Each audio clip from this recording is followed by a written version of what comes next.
Time से join नहीं कर पाए और मैं क्षमा चाहती हूँ इसके लिए। तो आज हमारी जो क्लास है वो बहुत इम्पोर्टेंट टॉपिक है जिसमें हम अपने बारे में जानने वाले हैं। तो अभी मैं 2 मिनट में अपना अ, एक सेकेंड आपको रुकना पड़ेगा।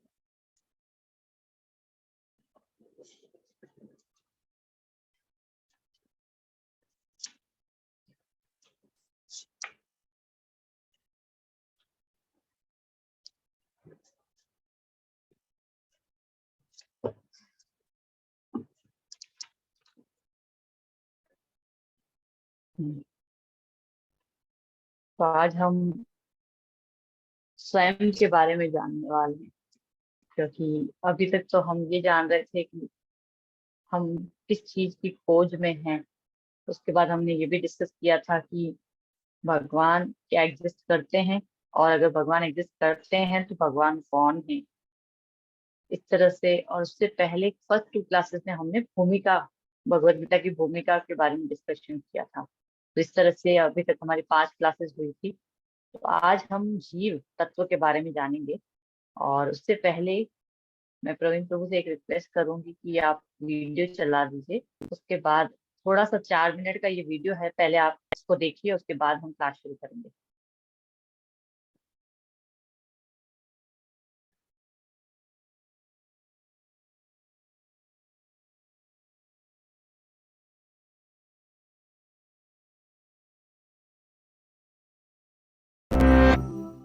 Throughout the history of mankind, 3 little words have sent poets to the blank page, philosophers to the agora, and seekers to the oracles. Who am I? From the ancient Greek aphorism in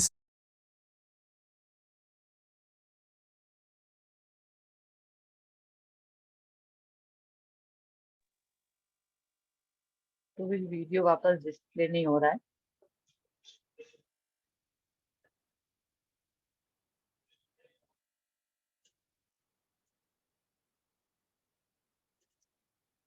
एक second माता जी, बस वापस से try हाँ करें। जी।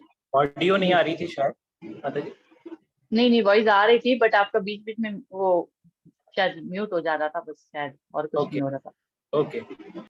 हाँ, voice clear थी। हाँ।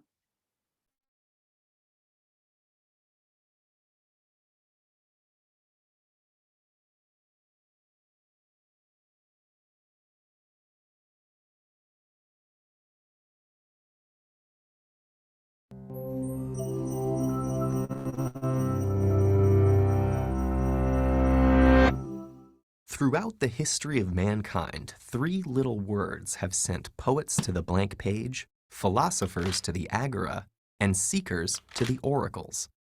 Who am I? From the ancient Greek aphorism inscribed on the Temple of Apollo, "Know thyself," to the Who's Rock anthem, "Who are you?" Philosophers, psychologists, academics, scientists, artists, theologians, and politicians have all tackled the subject of identity. Their hypotheses are widely varied and lack significant consensus. These are smart, creative people. So what's so hard about coming up with the right answer? One challenge certainly lies with the complex concept of the persistence of identity. Which you is who? The person you are today, 5 years ago, who you'll be in 50 years? And when is am? This week? Today? This hour? This second?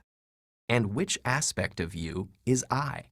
Are you your physical body, your thoughts and feelings, your actions?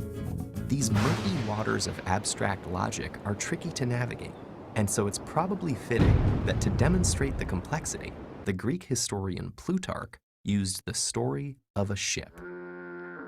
How are you I?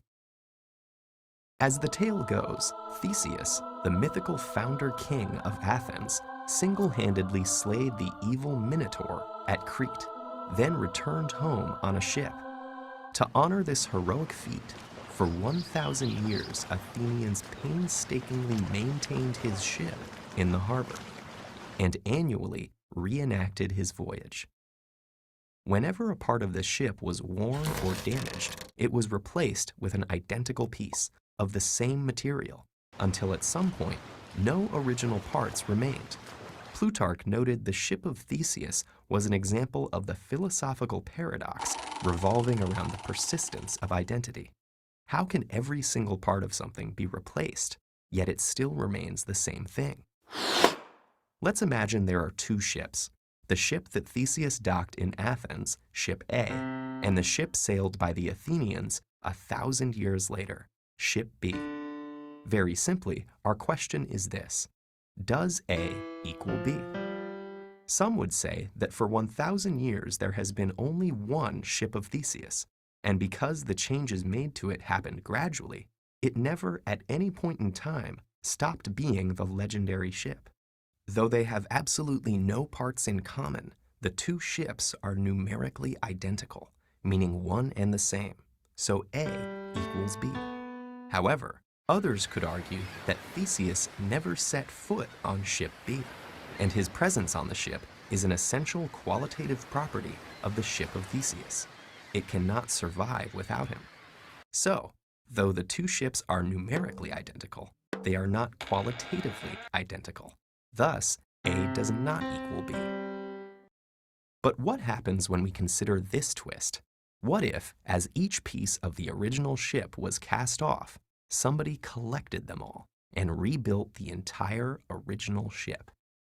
When it was finished, undeniably, two physical ships would exist, the one that's docked in Athens and the one in some guy's backyard. Each could lay claim to the title, the Ship of Theseus, but only one could actually be the real thing. So which one is it? And more importantly, what does this have to do with you? Like the Ship of Theseus, you are a collection of constantly changing parts. Your physical body, mind, emotions, circumstances, and even your quirks, always changing, but still, in an amazing and sometimes illogical way, you stay the same too. This is one of the reasons that the question, who am I, is so complex. And in order to answer it, like so many great minds before you, you must be willing to dive into the bottomless ocean of philosophical paradox. Or maybe you could just answer, I am a legendary hero sailing a powerful ship on an epic journey. That could work too.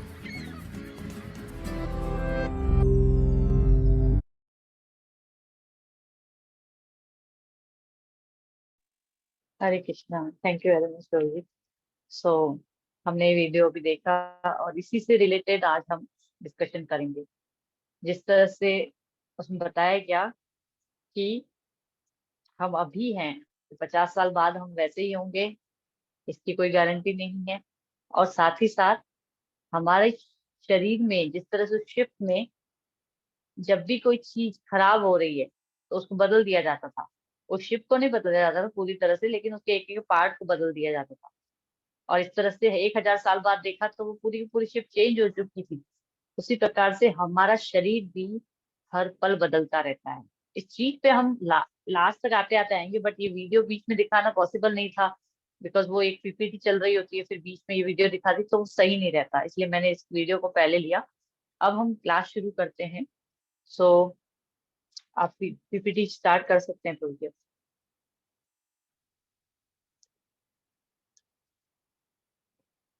I hope आप सभी लोगों को inform कर रहे होंगे, because मुझे पता है अभी छुट्टियां चल रही हैं तो हम लोग कोई इधर उधर घूमने में चले जाते हैं, थोड़ा सा टाइम हमारा स्पेंड होता है ऐसी चीजों पे।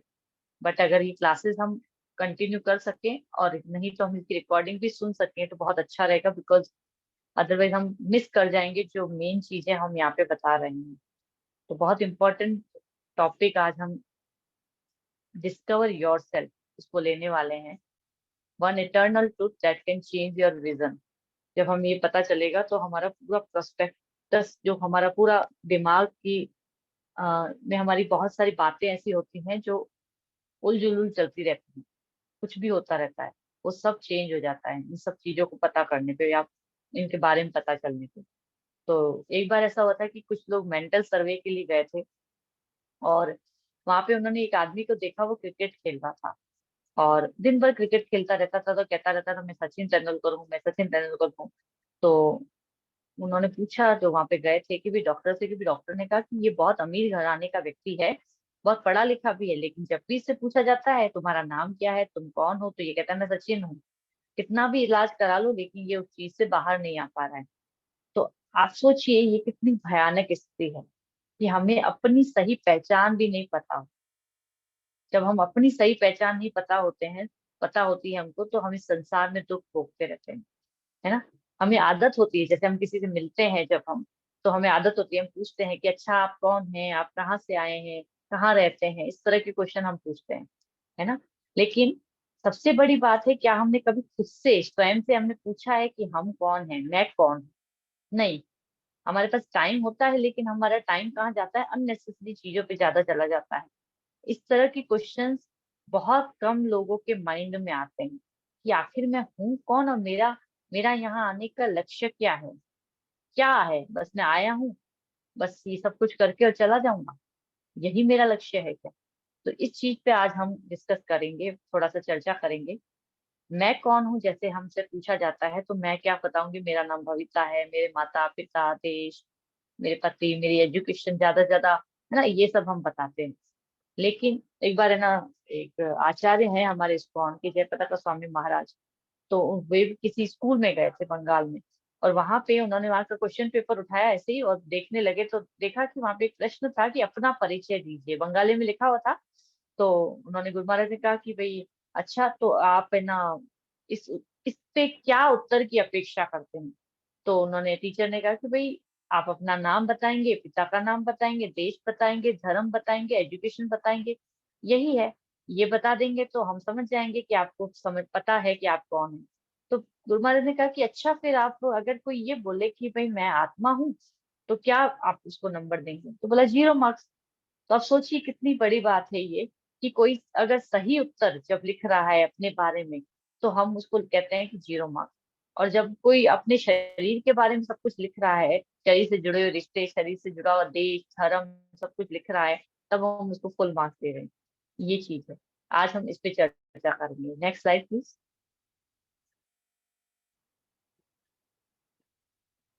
तो हु आर यू, नेक्स्ट पे आ जाइए, ये मैंने डिस्कस कर लिया ऑलरेडी, आगे आते हैं। तो डॉक्टर हैरी मॉन्सन जो है, एक प्रोफेसर है एनाटॉमी के, उन्होंने उन्होंने बताया था कि हमारी पूरी ह्यूमन बॉडी, अब तक हमको पता है कि हमारी ह्यूमन बॉडी जो है वो वाटर की बनी हुई है। और यहाँ इसमें बहुत सारी चीजें हैं जिसमें हम कहते हैं कि भाई हमारे बॉडी में कैल्शियम है, फास्फोरस है, पोटेशियम है, सल्फर है, सोडियम है। इस तरह से बहुत सारी चीजों से हमारी बॉडी बनी हुई है। ठीक है, नेक्स्ट। तो डॉक्टर हैरी मॉन्सन ने क्या बताया था, उन्होंने कहा था कि भाई हमारी जो बॉडी में ये जो सारे पार्ट्स हैं, जो भी पोटेशियम, कैल्शियम, फास्फोरस, है ना, इन सबको अगर हम देखें, हम बाजार में जाके इसकी कीमत पता करें, तो इन सब की कीमत 110 रुपए है। उस टाइम पे उन्होंने ये बोला था। अभी ठीक है, हम मान मान के महंगा मान के 500 रुपीज, मैं मैक्सिमम बता रही हूँ। उन्होंने जब बताया था, उन्होंने कहा था कि 110 रुपए इसकी कीमत है। हमारी बॉडी में जितना फास्फोरस होता है, जितना कैल्शियम होता है, जितना पोटेशियम होता है, सल्फर होता है, इन सबको मिला दिया जाए ना, कि इतने इतने ग्राम ये होता है, इतने ग्राम ये होता है, इसकी सबकी कीमत 110 रुपए है। तो जब किसी की मृत्यु होती है, तो हम क्या कहते हैं, भाई सल्फाइड कम हो गया, हीमोग्लोबिन कम हो गया, तो कैल्शियम कम था या कुछ भी कम था, हम कहते हैं। और क्या हम ऐसा कर पाते हैं क्या फिर, कि भाई ये सारे केमिकल ही तो कम है, जाओ बाजार से, मार्केट में जाओ, केमिकल लेके आओ, लेबोरेटरी में जाके केमिकल लेके आओ, और उसको डाल दो, इंजेक्ट करवा दो केमिकल्स, और फिर जिंदा हो जाएगा व्यक्ति? क्या ऐसा संभव है? नहीं, ऐसा संभव नहीं है। है ना। तो जब हम कहते हैं कि मृत्यु हो गई, तो अगर हम ये कहते हैं कि हम शरीर हैं, तो शरीर जो है, ये जो शरीर है, ये केमिकल का बना हुआ है, तो केमिकल की ही तो आवश्यकता है। फिर मृत्यु किसकी हो रही है? भाई केमिकल ही तो चाहिए आपको इस शरीर को बनाए रखने के लिए। अगर ये शरीर केमिकल का है, तो जाइए और वो केमिकल लेके आ जाइए। फिर क्यों डॉक्टर के पास हम करोड़ों रुपए भी दे देते हैं, तो भी डॉक्टर कहता है कि मेरे हाथ में अब कुछ नहीं है? भाई हम कई बार, कोई करोड़पति हो, और उसके घर वाले बोले कि इसने विल साइन नहीं करी थी, अभी है ना, इसको जिंदा कर दो 2-3 मिनट के लिए, तो भी डॉक्टर कहता है कि कुछ मैं नहीं कर सकता कुछ भी। क्यों? वो करोड़ों रुपए दे सकते हैं लेकिन कुछ नहीं कर सकते डॉक्टर, ठीक है ना। Next,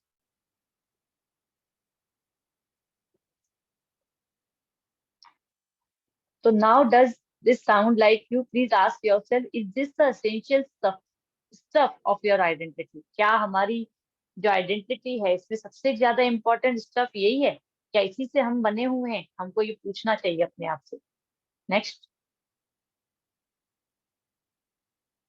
don't you feel like we are more than the chemical which constitute this body? Then what is our real identity? अगर हम इस केमिकल से ज्यादा हैं, मान लीजिए अगर हम ये समझते हैं नहीं नहीं नहीं, हम केमिकल थोड़ी ना है, 110 रुपए के थोड़ी ना है, तो फिर अगर हम ऐसा नहीं है तो हमारी वास्तविक आइडेंटिटी क्या है, हम वास्तव में क्या है? नेक्स्ट, जैसे कि अगर कोई ब्यूटी क्वीन है, जैसे कि यहाँ पे श्रीदेवी की मैंने फोटो लगा रखी है, जब ये जीवित थी तो ब्यूटी भी है, सुंदरता है, मूवमेंट है, फीलिंग है, सब कुछ है, ठीक है।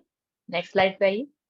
लेकिन जब श्रीदेवी की मृत्यु हो गई तो उनकी पिक्चर आप देख सकते हैं इसमें, no feeling, no thinking, no desire, no movement, no consciousness, सारे केमिकल सेम है, वही का वही शरीर है, उसी केमिकल का बना हुआ शरीर है, लेकिन डेथ के बाद क्या है? कोई फीलिंग नहीं, कोई थिंकिंग नहीं, कोई इच्छा नहीं, कोई मूवमेंट नहीं, इच्छा तो छोड़ी बाद में देखेंगे, लेकिन मूवमेंट नहीं, और कॉन्शियसनेस भी नहीं, चेतना नहीं। तो जब हम, कोई व्यक्ति जिंदा होता है तो हम उसके साथ आनंद उठाते हैं, गुस्सा भी करते हैं, बातचीत करते हैं, लेकिन जब वो चला जाता है तो उस बॉडी के पास हम बैठ नहीं पाते हैं बहुत ज्यादा समय तक। चाहे प्रेमी प्रेमिका हो, पति पत्नी हो, कितना ही आप प्रेम करते हो, उनके साथ हम आनंद भोगते हैं, लेकिन उनकी मृत्यु हो जाने पर एक रात भी हम उनके साथ अकेले रहना नहीं चाहते हैं, बदबू आती है बॉडी में से, है ना। नेक्स्ट, तो आफ्टर डेथ भी वो केमिकल सेम है, सेम बॉडी है, बट क्या निकल गया? द सोल इज गॉन, जो आत्मा है वो निकल गई। तो जब हमारे घर में एक छोटे बच्चे का जन्म होता है या फिर हम किसी की भी सेवा करते हैं, तो जब बच्चे का जन्म होता है तो क्या होता है कि हाथ वाथ धो के हम सोचते हैं कि फिर खाना परोसते हैं, खाना खिलाते हैं, लेकिन मृत्यु होती है तो क्या होता है? बॉडी को हाथ लगाने पर भी हम स्नान करते हैं। पहले वही चीज शुद्ध थी, अब अशुद्ध हो गई, इस चीज को भी समझना चाहिए। अचानक से क्या हो गया? वही शरीर है, वही सब कुछ है, लेकिन कुछ चला गया, उसके बाद वो अशुद्ध हो गया। अभी जब तक है तब तक अशुद्ध नहीं है, तब तक ठीक है, फिर भी बीमार है कोई व्यक्ति, हम हाथ वाथ धो के वापस काम में लग जाते हैं, लेकिन उस वक्त हम क्या करते हैं? स्नान करते हैं, है ना। तो इस चीज को भी थोड़ा सा बहुत अच्छे से सोचना चाहिए। नेक्स्ट, तो अब इसके बारे में हम थोड़ा सा डिस्कस करेंगे कि क्या मैं एक मैटर हूँ या मैं स्पिरिट हूँ, मतलब कि एक पदार्थ हूँ या आत्मा। पिछले वीक में मैंने आपको बताया था कि मैटर और स्पिरिट ये दो चीजें होती हैं। पृथ्वी, जल, अग्नि, वायु, आकाश, ये 5 चीजों से सब कुछ बना हुआ है इस पूरे भौतिक जगत में, हमने ये डिस्कस किया था। तो मैं मैटर हूँ या आई एम स्पिरिट, है ना, ये हम डिस्कस करेंगे आज। नेक्स्ट, बॉडी और सोल, इन दोनों चीजों में डिफरेंस थोड़ा सा आज देखेंगे। सबसे पहले जो ये शरीर है, ये किसका बना हुआ है? मैटर। मैटर मतलब पृथ्वी, जल, अग्नि, वायु, आकाश, जिसका हमने पिछली बार डिस्कशन किया था। भगवान कहते हैं कि पृथ्वी, जल, अग्नि, वायु, आकाश, मन, बुद्धि, अहंकार, ये मेरी अपरा शक्तियां हैं, है ना। तो ये शक्ति भगवान की है, इससे हम बने हुए हैं, ठीक है। सोल यानी क्या होता है? चेतना, स्पिरिट, ठीक है। Non not conscious, not conscious कौन होता है? बॉडी। तो शरीर मतलब जब आत्मा निकल जाती है तो हमारी बॉडी जो है उसमें चेतना नहीं होती है, ये चीज ध्यान रखनी है। अब चेतना का क्या मतलब है? अभी मैं बात कर पा रही हूँ, अगर मेरी मृत्यु हो जाए तो क्या मैं बात कर पाऊंगी और वो आवाज आप तक आ पाएगी? नहीं आ पाएगी। अभी मैं सुन भी पा रही हूँ, अभी मैं देख भी पा रही हूँ, लेकिन मृत्यु होने पर वो व्यक्ति न देख पाता है, न सुन पाता है, कुछ भी नहीं कर पाता है। तो वो चेतना खत्म हो जाती, चली जाती है। कॉन्शियस सोल होता है जो कि निकल गया, जो निकल गया वो चेतन था। या श्योर, बिल्कुल। तो बॉडी जो होती है, चेंजेस होते हैं बॉडी में। अब बॉडी में चेंजेस कैसे होते हैं? जैसे कि हम छोटे थे, 4 साल के, 2 साल के, तो हमारा बिल्कुल छोटा सा शरीर होता है। फिर हम धीरे धीरे धीरे कर बड़े होते हैं तो और बढ़ता जाता है शरीर, और बढ़ता जाता है शरीर। फिर धीरे धीरे धीरे करे यूथ जवान होते हैं, फिर और बुढ़ापे की तरफ बढ़ते हैं। इस तरह से चेंज होते हैं बॉडी, है ना। लेकिन सोल में कोई चेंज नहीं होता है। अभी मैं ये कहूँ कि मैं बचपन में ये करती थी, मेरी पसंद ऐसी थी, अभी भी मेरी पसंद वही चीजें हो सकती है। तो इसका मतलब सोल चेंज नहीं होती है, अंदर की हमारी आकांक्षाएं इच्छाएं चेंज नहीं होती हैं। वो कहाँ से आती है? सोल से आती है। फिर बॉडी जो होती है वो टेम्पररी होती है, और सोल जो होती है वो इटर्नल होती है। टेम्पररी का मतलब क्या हुआ? जैसे प्रभु जी अभी मुकेश जी कह रहे हैं कि भाई इंटरेक्टिव क्लास चाहिए उनको ज्यादा अच्छा लगा। बिल्कुल सही बात है। लेकिन कुछ चीजें होती है, लेकिन अभी मैं फिर भी पूछ लेती हूँ आपसे कि टेम्पररी का मतलब क्या है और इटर्नल का मतलब क्या है, अगर आप बताना चाहें तो कोई। ये बहुत इंपॉर्टेंट चीज है हमको जानने के लिए।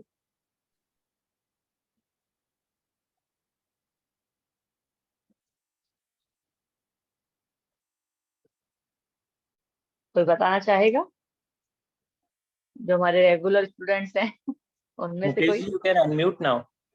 सेटिंग्स हटा दी हैं, okay unmute now. Okay okay Krishna okay माता जी, ओके। हरे कृष्णा।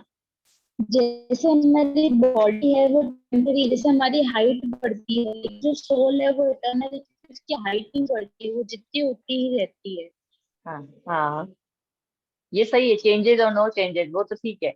मैं टेम्पररी और इटर्नल का पूछ रही हूँ कि टेम्पररी कैसे है बॉडी और इटर्नल कैसे है सोल।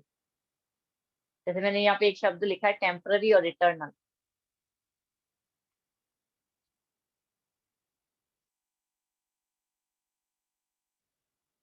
कोई और बताना चाहेगी? हरे कृष्णा माता जी, दंडवत प्रणाम। हरे दंड प्रणाम। यस। माता जी, बॉडी तो नष्ट हो जाती है और वापस इसी मैटर में मिल जाती है, लेकिन सोल एक जन्म से दूसरे जन्म ट्रांसफर होती रहती है, इसलिए वो एज आई थिंक इटर्नल है और बॉडी वेरी टेम्पररी है। गुड।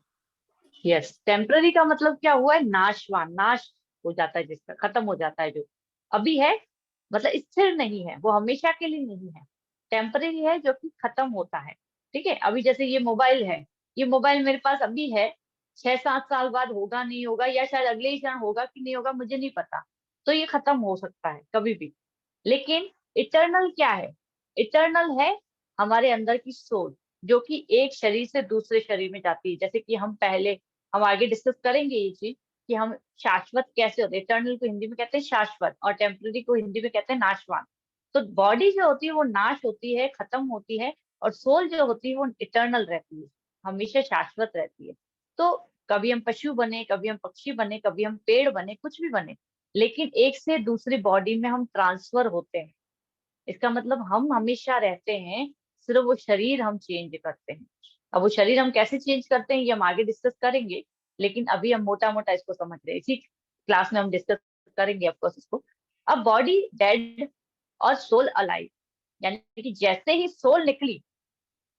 अच्छा, एक बहुत अच्छा एग्जाम्पल मुझे अभी याद आ रहा है। जैसे कि हम रोज कपड़े चेंज करते हैं, तो जब हम कपड़े चेंज करते हैं तो जो शर्ट हमने पहना या जो कुर्ता हमने पहना, वो कुर्ता अभी पहना हुआ है तब तक वो उस शेप में आ जाता है बॉडी के।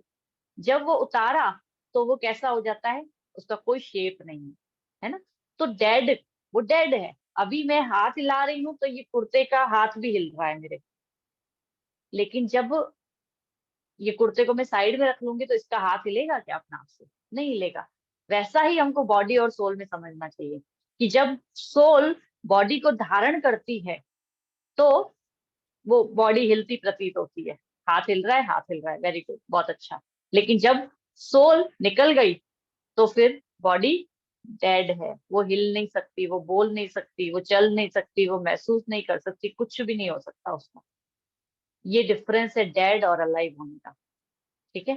तो जब हम, जैसे कि मान लीजिए कि अभी हम किसी जंगल में गए, हम पेड़ के नीचे बैठे हैं, अचानक से वहां पे कोई कोबरा आ जाए और वो मेरे को लपेट ले पूरा। अभी हम कितनी भी कोशिश कर लें, मतलब जिसको ये सांस रोकने की प्रैक्टिस हो, वो रोक के अपनी सांस और कोबरा को ऐसा दिखा सकता है, उसको ऐसा फील करा सकता है कि भैया मैं मरा हुआ हूँ, तो वो कोबरा आपको कुछ नहीं करेगा और वो चला जाएगा, है ना। लेकिन अगर आपकी सांस चलती हुई उसको प्रतीत हो गई, मतलब ऑफकोर्स करेगी। हम हमारे अंदर अभी इतनी शक्ति नहीं है कि हम सांस रोक के रख सकते जब तक कोबरा लपेटा हुआ है चारों तरफ लेकिन ऐसा हो सकता है ना। तो फिर क्या होगा, वो आपको डस लेगा, ठीक है। लेकिन यही एक कोई डेड चीज, मान लो पेड़ हो गया, मान लो कोई टीवी हो गई, ये मोबाइल फोन हो गया, इस पर कोबरा लपेट जाए तो कोई फर्क नहीं पड़ेगा। इसको इसको लपेट के तोड़ भी दे तो कोई फर्क नहीं पड़ेगा, है ना। हमारे केस में ऐसा नहीं होगा। ये डिफरेंस है, ये सेंस, मतलब हमारे अंदर जो कॉन्शियसनेस है उसका डिफरेंस है, ठीक है। थोड़ा सा और हम आगे चलेंगे तो ये चीजें और समझ में आएंगी। नेक्स्ट, तो चेतना और पदार्थ में हम थोड़ा सा डिफरेंस जो अभी समझ रहे थे। आत्मा जो है पदार्थ से श्रेष्ठ है, ठीक है। और पदार्थ जो है वो चेतन नहीं होता। जैसे ये मोबाइल फोन चेतन नहीं है, इसमें चेतना नहीं है। ये किसी एक ऐप से चल रहा है, ये है ना, सिम से चल रहा है, वो एक अलग बात है, लेकिन इसके अंदर चेतना नहीं है, ठीक है। माइक चेतना नहीं है ना। हम सब चेतन हैं। ये प्रकृति जो है उसमें जीव जुड़े हुए हैं, वो फिर आते हैं, ये सब करते हैं हम लोग इस भौतिक प्रकृति में, ये सब कुछ चेतन है, ठीक है ना। लेकिन हम पदार्थ से अपनी पहचान नहीं कर सकते, क्योंकि ये भौतिक जीवन जो है इसमें नाशवान होता है, नाश होता है। जैसे कि मैं आपकी तरफ अभी देख रही हूँ, आप लोगों की तरफ अभी मैं देख रही हूँ, तो आप भी मेरी तरफ देखेंगे, ठीक है ना। लेकिन अगर मैं ये लैपटॉप या मोबाइल को देख रही हूँ तो ये मोबाइल या लैपटॉप मेरी तरफ देख नहीं रहा है। ये सिर्फ मेरे सामने पड़ा है, लेकिन ये मेरे को देख नहीं रहा है, ये महसूस नहीं कर रहा है। मैं महसूस कर रही हूँ कि मैं इसको देख रही हूँ, लेकिन ये मुझे महसूस नहीं कर रहा है। ये डिफरेंस है, ठीक है ना। तो जब व्यक्ति जीवित होता है तो उसमें इमोशंस होते हैं, वो हंसता है, बोलता है ना। फ्रस्ट्रेशन भी होता है, एंजाइटी भी होती है, डिप्रेशन भी होता है। लेकिन ये सब इमोशन क्या हमको वो 110 रुपए के बैग में मिलते हैं? मतलब जो हमने केमिकल का बैग सोचा था हम उसके बने हुए हैं, क्या उसके अंदर वो सब इमोशंस मिल सकते हैं? नहीं मिल सकते हैं, है ना। ये चीज है। तो एक बहुत इंपॉर्टेंट चीज जो अभी आपको दिखाई दे रही है, इसको कौन समझ सकता है या समझा सकता है? इनर सेल्फ इंट्रोडक्शन, जैसे कि मैंने यहाँ लिख भी रखा है, आप लिख के भी बता सकते हैं। थोड़ा सा अगर कोई बता देगा तो मुझे ये अभी नए वालों का नंबर है, पुराने वाले कोई नहीं बोलेंगे अभी। As a driver drives the car, soul drives the living body, scientific research have proved it, ठीक है। दूसरी तरफ मैंने लिखा है matter is dead while soul is conscious, then soul is superior to matter. तो ये दो चीजों पे हम थोड़ा सा डिस्कस करेंगे, क्योंकि ये अगर चीज समझ में आ गई, अभी मैंने एक उदाहरण दिया था कुर्ते का और हमारी बॉडी का, उसी तरह से, तो उसी प्रकार से आप इसको बता सकते हैं कोई, तो बहुत अच्छा हो जाएगा।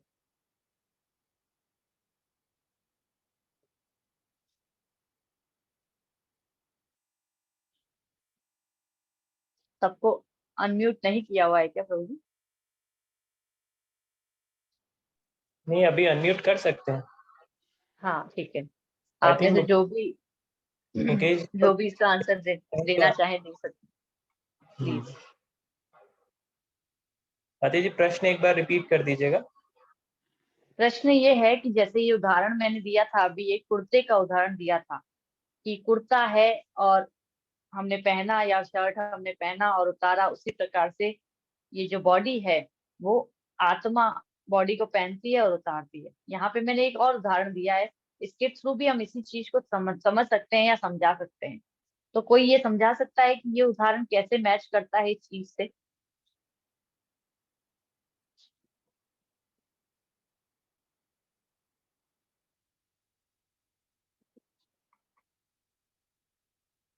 ठीक है, कोई दिक्कत नहीं है। तो यहाँ पे मैं जो बताना चाह रही थी कि हम जब अपने आप को हम कह रहे हैं as a driver drive the car, जैसे मैंने अभी कुर्ते का उदाहरण दिया था, उसी प्रकार से हम ये सोचें कि एक ड्राइवर है, कार है हमारे पास, BMW है, मर्सिडीज है, टोयोटो है, जो भी आप नाम सोच सकते हैं। अब उसमें अच्छा खासा इंजन है, सब कुछ बस मस्त मस्त चकाचक। अभी उस कार के अंदर जब तक ड्राइवर नहीं है तब तक वो कार चल पाएगी? नहीं चल पाएगी। और अगर वो कार नहीं चल पाएगी तो वो हमारे किसी काम की नहीं है, ठीक है। ऑफ कोर्स रिमोट वाली कार भी अगर आप सोचे कि भाई माता जी रिमोट रोबोट इनसे चल जाएगी, तो उसके लिए भी आपको पीछे ब्रेन और ड्राइवर चाहिए या ब्रेन ऑफ ह्यूमन चाहिए, तो उसके बिना वो नहीं चल सकती। तो इस प्रकार से मैटर जो हमारे शरीर है वो डेड है, और सोल जो है वो कॉन्शियस। अभी हमने 5 डिफरेंस तो बता दिए, कॉन्शियस है। अब कॉन्शियस का मतलब क्या, कॉन्शियस का मतलब क्या, इसको भी तो हमको समझना पड़ेगा। कॉन्शियस होने का क्या मतलब है ना। तो इस पे हम धीरे धीरे आ रहे हैं, लेकिन पहले मैं ये चीज बता रही हूँ कि मैटर यानी जो हम पृथ्वी जल अग्नि वायु आकाश के हम बने हुए हैं वो डेड है, और सोल जो है वो कॉन्शियस है। तो सोल जो है वो सुपीरियर टू मैटर है।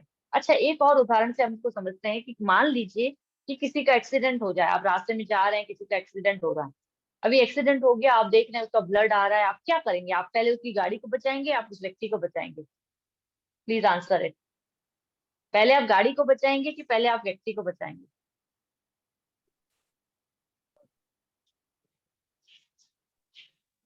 ये तो बहुत इजी क्वेश्चन है। व्यक्ति को। क्यों व्यक्ति को क्यों बचाएंगे?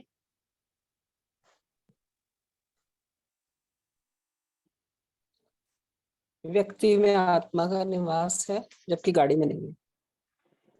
नहीं, इसलिए ही बचाएंगे, बस व्यक्ति में आत्मा का निवास है।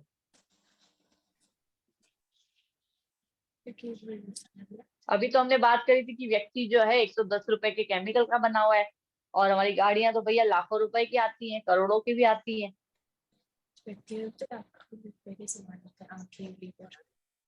आवाज नहीं आ रही जो भी बोल रहे हैं अभी, थोड़ा सा थोड़ा लाउडर आपको बोलना पड़ेगा।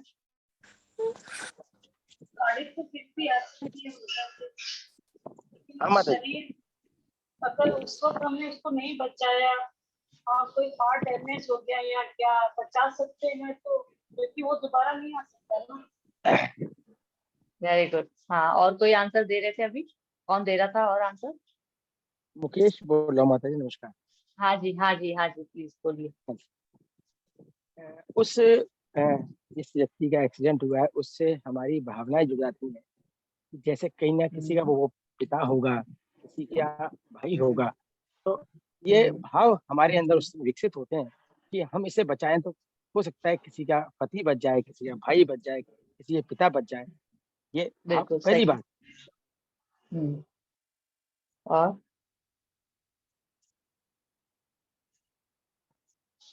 और भी कुछ आप बोल रहे थे क्या? ये नहीं आवाज मतलब नहीं। ठीक है, थैंक यू वेरी मच। दोनों ही आंसर सही थे, आपने बताया और माता जी ने बताया, जो कि जो व्यक्ति है वो वापस नहीं आएगा, ठीक है ना। और दूसरा, उससे भावनाएं जुड़ी हैं। तो हमको ये पता है कि वो जो 110 रुपए की चीज जो हम कह रहे थे, केमिकल बैग, वो इम्पोर्टेंट नहीं है, लेकिन उसके अंदर जो बैठा हुआ है वो इम्पोर्टेंट है ना। तो इसीलिए हम क्या करते हैं, हम कार को नहीं बचा के उस व्यक्ति को बचाते हैं, ठीक है। तो हमारे लिए वो केमिकल बैग नहीं होता है। दोनों दोनों कार और व्यक्ति में से डिफरेंस करना हो तो हम व्यक्ति को बचाएंगे। और इसी प्रकार से व्यक्ति और व्यक्ति की आत्मा, हम जो व्यक्ति की आत्मा में, अभी तो हम बोल रहे हैं हम आत्मा है, लेकिन अभी आपको ये चीज समझ नहीं आएगी, इसलिए मैं इसको इस तरह से शब्द यूज कर रही हूँ, ठीक है ना। अब आत्मा है और शरीर है, उन दोनों में से पहले प्रायोरिटी जब हमको देनी होती है तो हम आत्मा को देते हैं। लेकिन ये चीज हमको कब समझ में आती है, जब हम थोड़ा सा एडवांस हो जाते हैं भक्ति में, हम थोड़ा सा इन चीजों को समझने लग जाते हैं। तो इसी प्रकार से हमको ये समझना है कि हम लोग, जो हम कहते हैं ना कि मैं हूँ, तो मैं क्या हूँ। मैंने कहा ये मैंने हाथ उठाया मेरा, तो ये मेरा हाथ है जिसको मैंने अभी उठाया, ठीक है ना। ये मेरा मोबाइल है, मैं मोबाइल नहीं हूँ जिस प्रकार से, उसी प्रकार से मैं हाथ भी नहीं हूँ, ये मेरा हाथ है, ठीक है ना। मेरा हाथ है, मैं हाथ नहीं हूँ। उसी प्रकार से ये मेरा शरीर है, मैं शरीर नहीं हूँ। ये चीज हमको समझनी है, ये बहुत बहुत इंपॉर्टेंट चीज है। अगर ये कॉन्सेप्ट हमको समझ में आ गया, तो जब हम कहते हैं कि किसी की मृत्यु हो गई तो वो चल बसा, तो चल बसा, कोई चला गया, वो कहीं और जाके बस गया, ठीक है ना। शरीर तो वही पड़ा है, हम किसको, हम जब गए थे, अरे ये तो वही शरीर है जिसको हम देख के गए थे, फिर अभी बस बोल नहीं रहा है, उठ नहीं रहा है, इसमें कोई फीलिंग नहीं है, लेकिन है तो वही। अगर ये वही है तो क्या निकला, वो अदृश्य शक्ति, जो चेतना जिसको कहते हैं ना, कॉन्शियसनेस जिसको कहा जाता है, वो निकल गई, ठीक है ना। फिर इसके कारण वो बोल नहीं पाता है, देख नहीं पाता है, लेकिन वो चला ही है। क्या चली गई? आत्मा चली गई, तो आत्मा जब शरीर के संपर्क में आती है तो जन्म होता है, आत्मा जब शरीर से निकल जाती है तो मृत्यु होती है। मृत्यु के बाद हम कहाँ जाएंगे इस पे हम फिर कभी डिस्कस करेंगे, लेकिन मृत्यु होती है, ठीक है ना। तो मैं देखती हूँ, मैं जाती हूँ, मैं सुनती हूँ, मैं आंखों के माध्यम से देखती हूँ, ठीक है ना। आंख अलग है, मैं अलग हूँ। इसी प्रकार से ये शरीर मेरा है, ये हाथ मेरे हैं, ये मेरे पांव हैं, ठीक है ना, जो भी मेरा है सब कुछ मैंने बोला। लेकिन मैं हाथ नहीं हूँ, मैं पैर भी नहीं हूँ। लेकिन हम ये सब कुछ जानते हुए भी मानते नहीं।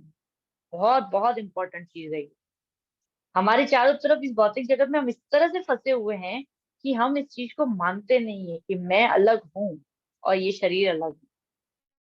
मैं शरीर में दर्द हो रहा है ऐसा मैं कभी नहीं बोलती, मेरे शरीर में दर्द हो रहा है ऐसा मैं बोलती। हम सही वर्ड यूज करते हैं लेकिन हम सही भाव नहीं रखते। हमें ये तो पता होता है कि मैं बोल सही रही हूँ, लेकिन हम उस चीज को अपने से रिलेट नहीं कर पाते हैं, हम उस भाव में नहीं जा पाते। मेरा और मैं, तो मैं किसको बोल रही हूँ? मैं आत्मा, मैं उसको मैं बोल रही हूँ। और मेरा शरीर, मेरा हाथ, मेरा दिमाग, मेरा पाँव, मेरे पति, मेरे बच्चे, ये सब मेरे हैं लेकिन मैं नहीं हूँ। तो मैं ये शरीर नहीं हूँ, इस चीज को हमको आज बहुत अच्छे से समझना है। नेक्स्ट।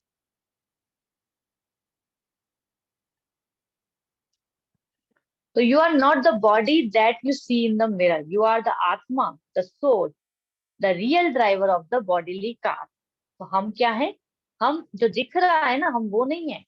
हम इसके अंदर बैठी हुई आत्मा है जो हमको दिखती नहीं है। एक्चुअल में हम इसके अंदर बैठी हुई आत्मा है, हम है वो आत्मा, लेकिन हमको खुद को ही पता नहीं होता है।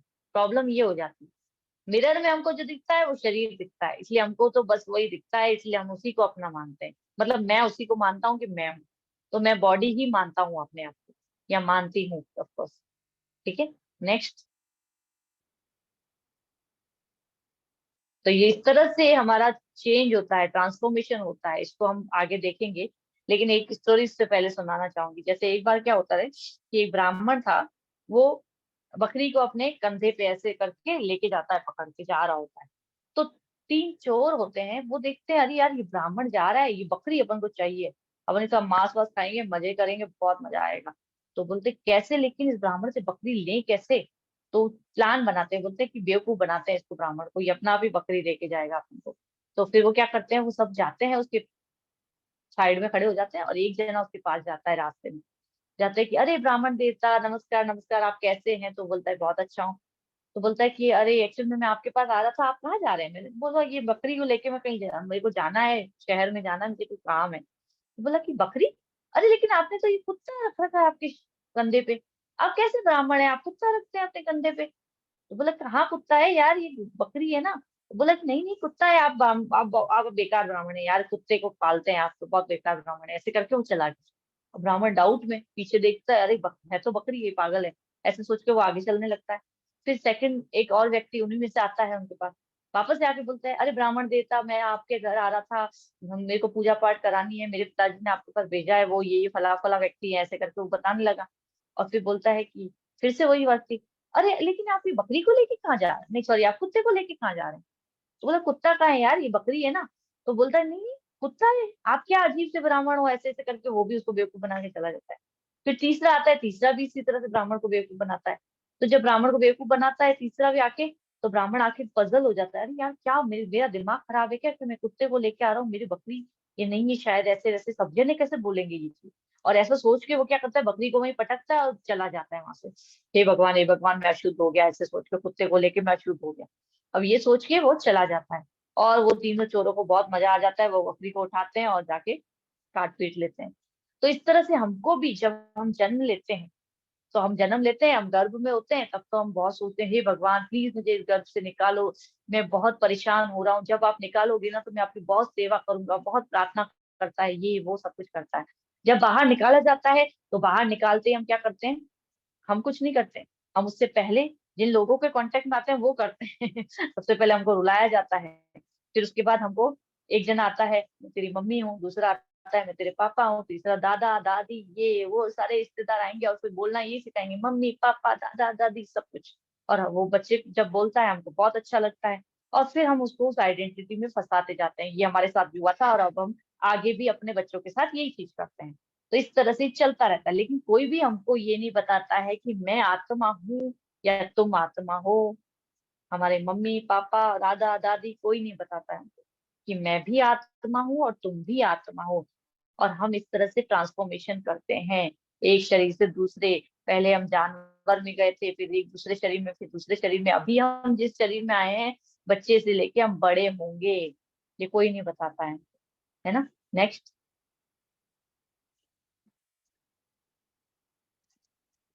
तो ये जो श्लोक है भगवत गीता का 2.20, इस श्लोक को तो मैं नहीं पढ़ रही हूँ, आप आगे पे आइए, नेक्स्ट पे आइए। अजो नित्य न हन्यते हन्य माने शरीर, इसमें ये लाइन इंपॉर्टेंट है। For the soul there is neither birth nor death at any time. भगवान भगवत गीता में क्या बताते हैं कि जो आत्मा होती है उसके लिए कभी भी जन्म और मृत्यु नहीं होता है। हम जब कहते हैं कि आत्मा, तो आत्मा शाश्वत है, उसका कोई जन्म और उसकी मृत्यु नहीं होती है। आत्मा का शरीर जो है, मतलब शरीर धारण करता है तो इसलिए वो जन्म कहलाता है, शरीर को छोड़ता है इसलिए वो मृत्यु कहलाती है, लेकिन आत्मा की कभी जन्म और मृत्यु नहीं होता है। ठीक है, नेक्स्ट। तो दो तरह से, तीन तरह से आज हम थोड़े से डिस्कशन करेंगे। पहला हम देख रहे हैं मटीरियल व्यू पॉइंट। तो मटीरियल व्यू पॉइंट मतलब भौतिक परिप्रेक्ष्य में जब हम देखते हैं तो हम क्या है, हम सब, चाहे जानवर की, हाथी का शरीर हो, गाय का शरीर हो, हम किसी भी शरीर में हैं, तो हम क्या है, we are bodies made up of matter, हम पदार्थ से बनी हुई शरीर। We are no more than a chemical bundle. हम क्या है, हम एक केमिकल बंडल से ज्यादा कुछ भी नहीं है। मटेरियल पॉइंट ऑफ व्यू से देख रहे हैं, केवल मटेरियल पॉइंट ऑफ व्यू से। And everything is finished at the time of death. तो जब मृत्यु हो जाएगी तो ये सब कुछ खत्म हो जाएगा। क्या खत्म हो जाएगा? ये शरीर खत्म हो जाएगा। पहली चीज, हम मैटर के बने हुए, पदार्थ के बने हुए हैं। दूसरा, हम केमिकल बंडल से ज्यादा कुछ भी नहीं है। और तीसरा, हमारा शरीर, मतलब हम मृत्यु को प्राप्त होते हैं तब सब कुछ खत्म हो जाता है। ठीक है, नेक्स्ट। स्पिरिचुअल व्यू पॉइंट से जब हम देखें तो आप इनके सबके अंदर स्पार्क देख पा रहे हैं ना। तो we are not the material body of flesh and bone. अगर हम आध्यात्मिक रूप से देखते हैं तो हम हड्डियों और मांस से बनी हुई बॉडी नहीं है केवल। तो फिर हम क्या है? We are the spirit soul, हम आत्मा है, encaged in the material body. हम किसके अंदर है? हम मटीरियल बॉडी, इस भौतिक शरीर के अंदर बैठी हुई आत्मा है। We do not die when the material body stop to function. तो जब हमारा शरीर काम करना बंद कर देता है तो हम नहीं मरते हैं। ये बहुत इंपॉर्टेंट चीज है। जब शरीर काम करना बंद कर देता है तो हम नहीं मरते हैं। मायावादी, निराकारवादी, निर्विशेषवादी, ये शब्द सब, सारे शब्द आप सुनोगे आगे भगवत गीता में जब हम पढ़ेंगे, वो सब यही बोलते हैं, हम भी खत्म हो जाते हैं, हम भी खत्म। बस उनका यही कॉन्सेप्ट होता है कि हम खत्म नहीं होते हैं। We do not die when the material body stops to function. हमारा शरीर काम करना बंद कर दिया। अब इसके प्रमाण हम आगे देखेंगे। तीन तरह से हम प्रमाण देखेंगे आगे की स्लाइड्स में, लेकिन अभी हम इस पे नेक्स्ट। थोड़ा सा लेंथ लेंथ में ज्यादा है का मतलब हमारे एक्चुअल में वीडियो में चलेगा। Next slide.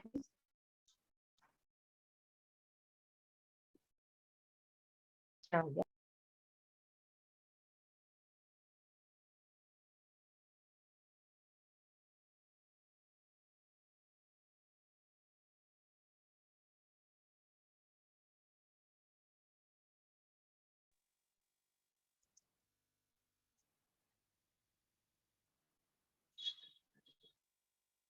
मैं समझ आती हूँ, कुछ शायद प्रॉब्लम हो गई, नेट का प्रॉब्लम। हम जो बात कर रहे थे कि हम तीन तरह से आज चीज पे डिस्कस करेंगे।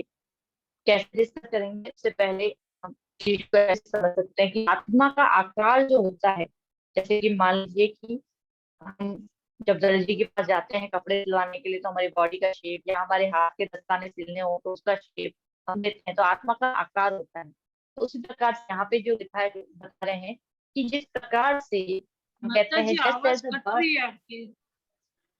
एक सेकंड, एक सेकंड।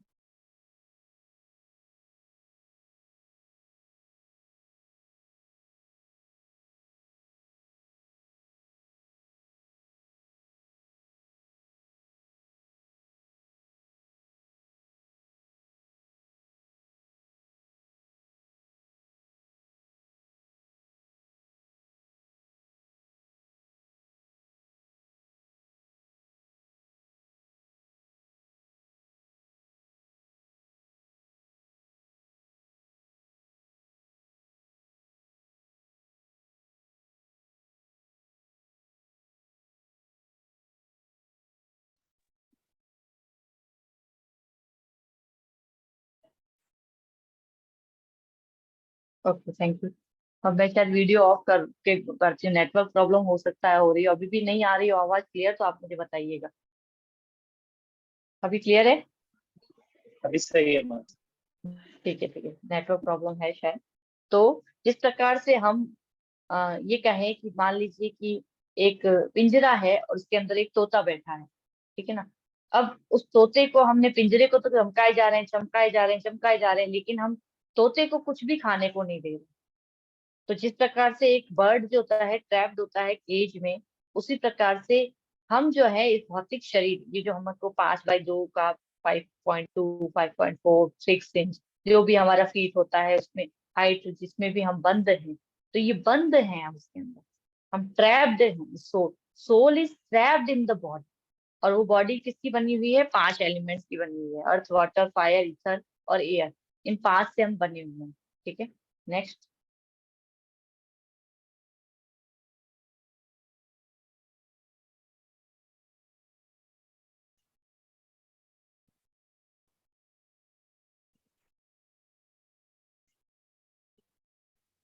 स्क्रीन शेयर हो जाती है।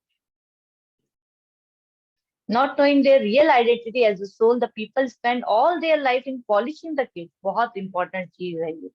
तो हम क्या करते हैं, पूरे टाइम हम क्या करते हैं, केवल और केवल अपनी बॉडी को चमकाने में लगे रहते हैं। हम सुंदर दिखने चाहिए, हमारा उठना बैठना, हमारा घर, ये वो सब कुछ हम कहते हैं बस इसी को चमकाना है। अंदर सोल का क्या हाल हो रहा है? कुछ नहीं, उसको खाना कभी देते ही नहीं है। तो ये स्टोरी भी आती है कि भाई एक बार एक लेडी थी, वो जाती है मार्केट में, एक पिंजरा तोता खरीदती है, तोते के साथ उसको पिंजरा भी मिलता है, ऑफकोर्स वो देता है।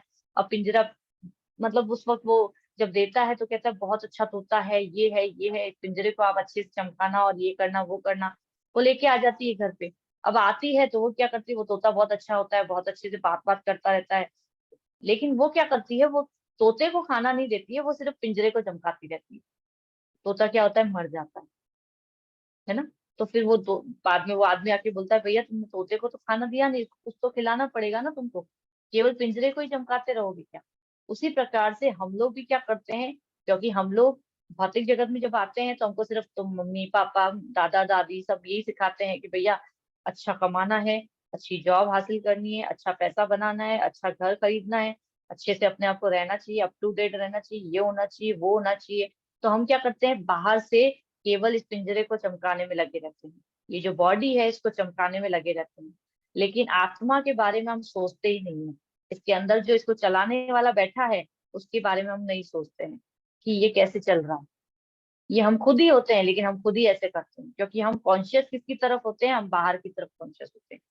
हम बाहर की तरफ देख रहे होते हैं जिसमें हमको सिर्फ और सिर्फ हमारी बॉडी दिख रही होती है।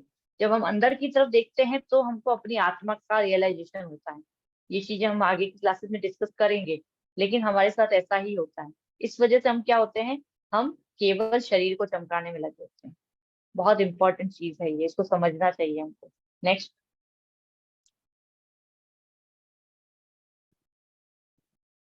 तो आज अब हम 3 चीजों पे हम डिस्कस करेंगे, मुझे नहीं पता हम कितना कर पाएंगे क्योंकि थोड़ा सा ये इसका लेक्चर का कॉन्सेप्ट समझाने के लिए हमको ज्यादा चीजें समझानी पड़ेंगी। और अगर इसमें रह जाता है आज के लेक्चर को तो हम अगली क्लास में कंटिन्यू करेंगे। मैं 10 मिनट और लूंगी आप लोगों की, ज्यादा टाइम नहीं लूंगी। और फिर नहीं तो हम नेक्स्ट क्लास में डिस्कस करेंगे इसको आगे, बिकॉज चीजों को समझाना ज्यादा इम्पोर्टेंट है ना कि लेक्चर को एक ही दिन में कंप्लीट करना। तो हम 3 तरह से इस चीज को समझेंगे। पहला होता है कॉमन सेंस, ठीक है। तो अभी तक हमने जो सारी चीजें समझी उसमें से एक चीज मैंने आपको बताई थी कि जब कोई व्यक्ति मरता है तो हम कहते हैं ही और शी हैज पास्ड अवे, ठीक है, वो मर गया। तो who has passed away? Body is still there. तो वो शरीर वहीं पड़ा है, लेकिन कौन चला गया? वो जो चला गया नेक्स्ट शरीर में हम देखेंगे कि वो क्या है, वो सोल है। Next.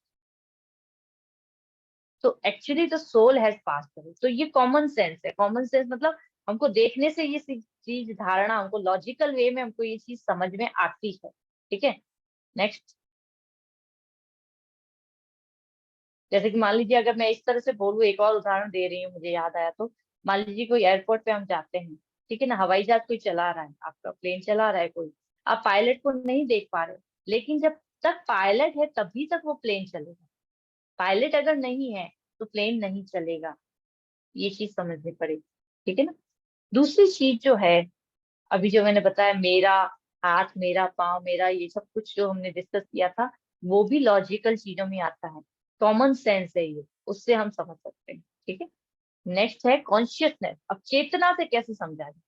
Consciousness mean to be aware, thinking, feeling, willing और इंटेंशनलिटी, यानी कि हम सोच पाते हैं, हम देख पाते हैं, हम समझ पाते हैं, हम इच्छा कर पाते हैं, ये होता है कॉन्शियसनेस होना।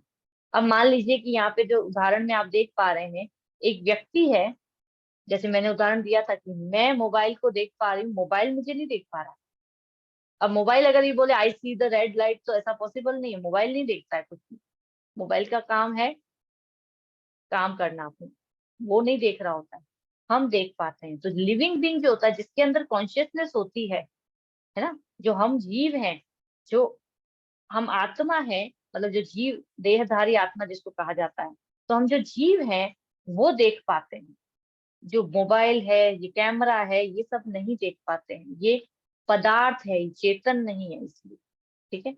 नेक्स्ट,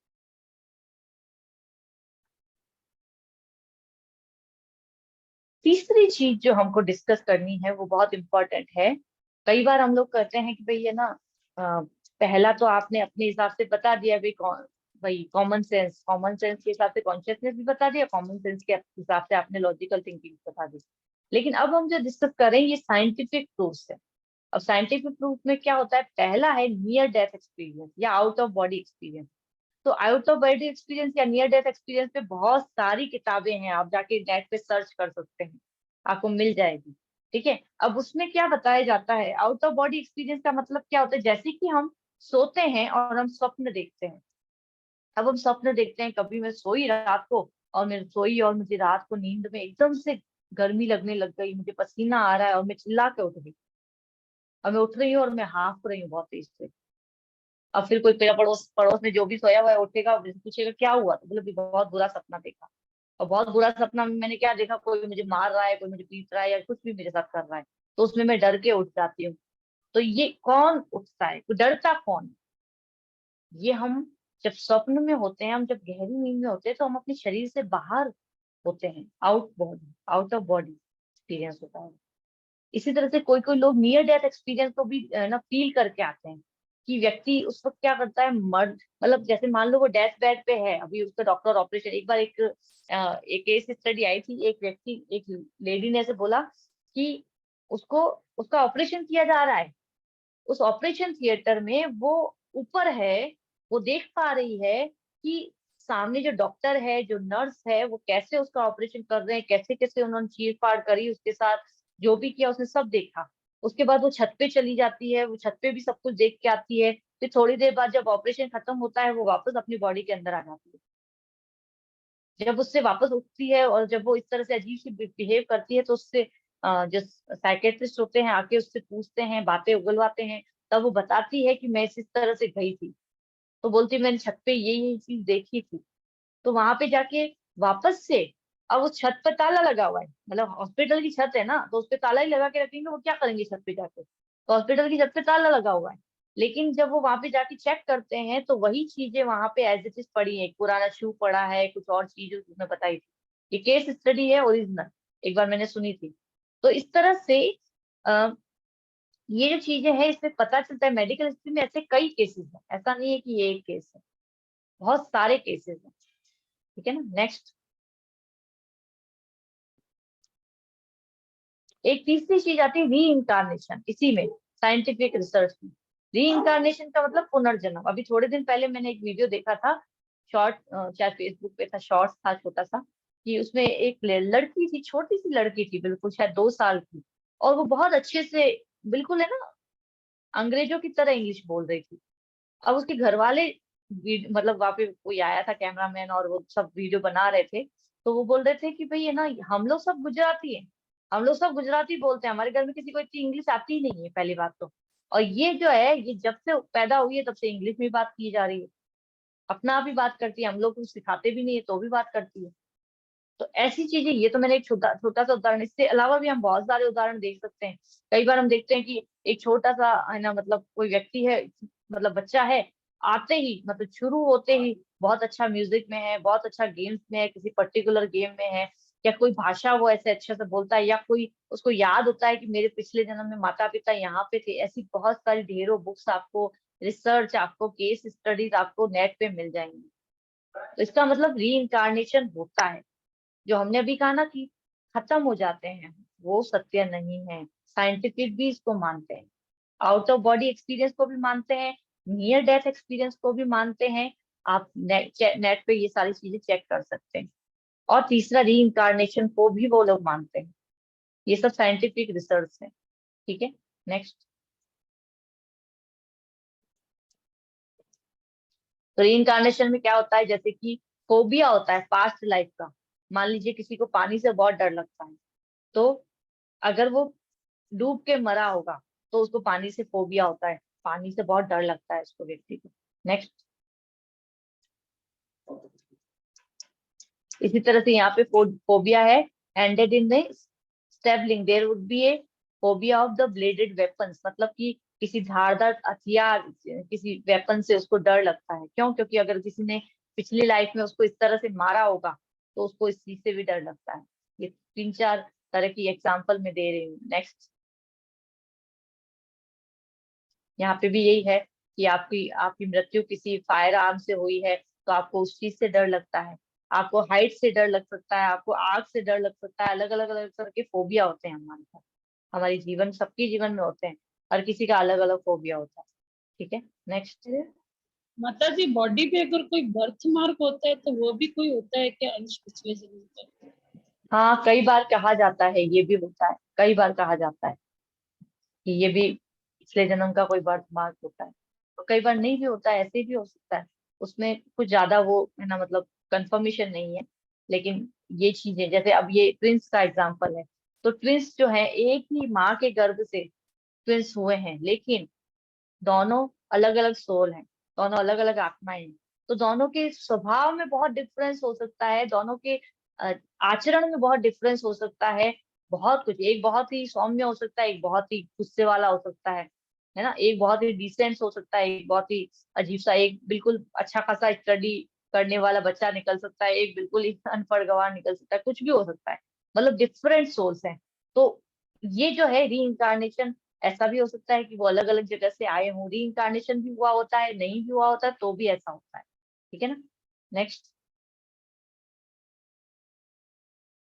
तो एक बार है ना, प्रभुपाद को एक ने क्वेश्चन पूछा था, एक व्यक्ति ने, कि Swami ji, I think our body is just a complex machine that get worn out and crashes. Why should we bother about some soul powering the body? हम क्यों कहते हैं कि भाई कोई सोल है जो इस बॉडी को पावर कर रही है? तो प्रभुपाद ने जवाब दिया कि क्या आपकी जो कार है वो अपना आप से बढ़ती है, या फिर आपके घर में कोई मेल और फीमेल कार है? ऐसा हो सकता है। या फिर आपकी एक कार दूसरी कार के साथ मिलके बेबी प्रोड्यूस कर सकती है? नहीं। प्रभुपाद इस तरह से आंसर देते थे हमेशा। तो living body undergoes the 6 changes where the matter just depreciate. Matter हमेशा खत्म होता है, लेकिन जो बॉडी होती है उसमें 6 प्रकार के परिवर्तन होते हैं। और जो ये सोल है, जो आत्मा है, वही उस बॉडी को जीवित रखती है।